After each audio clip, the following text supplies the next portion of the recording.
Hello, everyone. My name is Dr. Shireen Banakta. I'm a corrective care chiropractor, functional nutrition, and detox specialist. I get to work with some of the world's top athletes, but what I love doing the most is working with my community right here. We have our hormone series coming up because we are leading into a hormone workshop called Mars versus Venus coming up on May 10th, which is a Tuesday night from 6 to 8 p.m. We only have 20 seats available for this workshop, so please make sure that you book those tickets right away. You could do it by either calling the office at 945-888-2988, or you could go ahead to our website at harmonywellness-frisco.com, go to the events page, and get your tickets that way. Today, we're talking about stress hormones, and we're going to talk about what happens when our stress hormones is out of whack. And during our workshop, we are going to talk about how diet affects our hormonal balance. So stress is a major issue. Literally everybody deals with it in one way or another. And chronic stress is a problem like it's never been before. That's why it's so vital to make sure to keep your stress in check. So we're going to talk about what stress hormones are. When we talk about stress hormones, everybody thinks about cortisol because that's on top of everybody's list. There's a good reason. It is the primary stress hormone after all. It is released when we're under huge amounts of pressure, and it triggers our fight, flight, or freeze survival response. However, cortisol is not the only stress hormone, and truthfully, it may not even be the most important of the stress hormones. This title could be reserved for insulin, which is why when you come to our office, when we start looking over how your brain and spinal cord works, we'll be taking x-rays for corrective care, but also when we are looking at lifestyle changes for you, measuring insulin levels is one of the things that we look at. While most people think of diabetes when they discuss this hormone, insulin is not only related to weight gain, PCOS, low testosterone, and of course to our blood sugar levels, but it's a hormone that is released when we're under huge amounts of stress. Insulin affects almost every other hormone in our body and certainly has a major impact on stress. I used to think that oxytocin was the master hormone. And if you would consider the oxytocin, let's say the dean of the university, the professors would be insulin and cortisol, and the student body is the rest of the hormones. So one of the things we work out when we talk about lifestyle changes is looking at balancing our insulin levels. There are other stress hormones besides cortisol and insulin, of course. So you're looking at adrenaline, you're looking at norepinephrine, you're looking at catecholamines, you're looking at things like vasopressin. There is also the gonadotropins, the thyroid hormone, the growth hormone, and prolactin. So how does diet affect our hormones? One of the biggest things in terms of diet that is really throwing our hormones out of whack today is definitely sugar.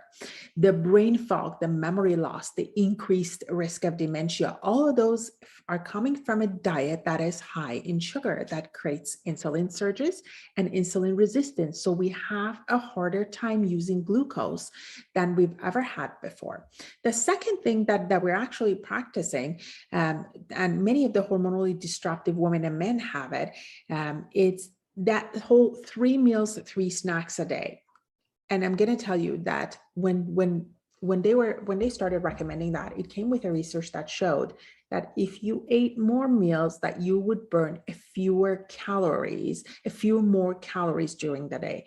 And so the idea behind it about 30 years ago was that if you ate more meals and snacks, you would lose weight faster. That is not the case. There are some people that do require frequent eating, but most of us really just require to intermittent fast, eat very little carbs, and make sure that we have measured protein and high amounts of fat, especially if we are having hormonal issues. That snacking habit really wreaks havoc on stress because of the way that it affects the stress hormones. When we snack, it bumps up our insulin levels, which affects the rest of our hormones, and insulin goes up every time we eat. The more we snack, the more insulin goes up, and it helps to create that insulin resistance. It also creates a roller coaster for hormonal balance with large fluctuation affecting everything from our mood to our gut health and, yes, to our stress levels. So how do we eat to beat stress? One of the number one things that I want to do when we talk about it, and we talk about it in our hormone workshop, and I will have a one-on-one where we talk about we need to break up with sugar, which is probably one of the most valuable gifts you can give to yourself.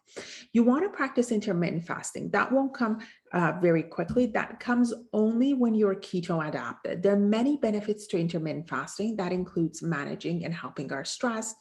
Going without food for an extended period of time really puts the body in ketosis, switching from using glucose to the fuel to fuel the brain to using ketones to fuel the brain.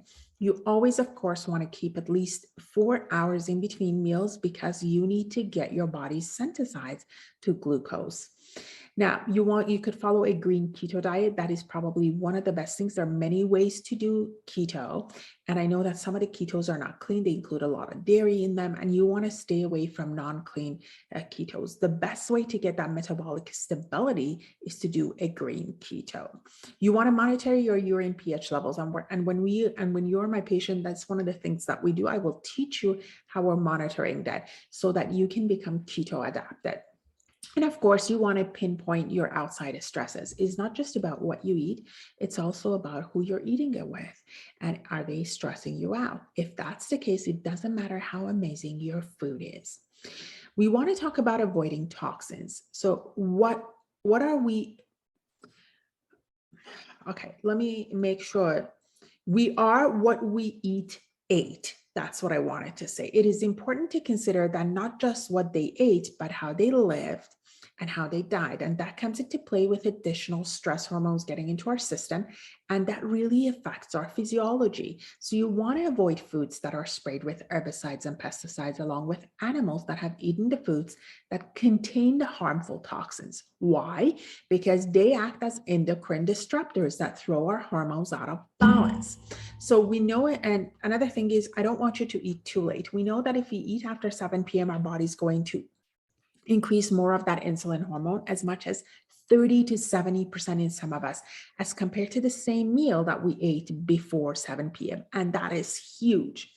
So what are some of the things you could add to your diet today that would help with your stress hormones? Eat more vegetables. Add more fiber.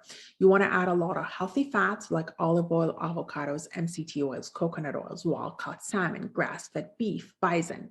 You want to add omega-3 fish oils. You want to make sure that it's a high quality. It contains EPA, DHA, and DHEA.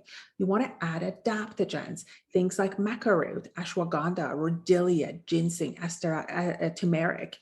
You want to I was going to say melatonin, but I'm going to hold off on that one. You want to add magnesium, and you want to add vitamin D. You want to make sure that when you wake up, you drink some water that alkalines your body. You want to make sure that you break your fast with things that include vegetables and proteins.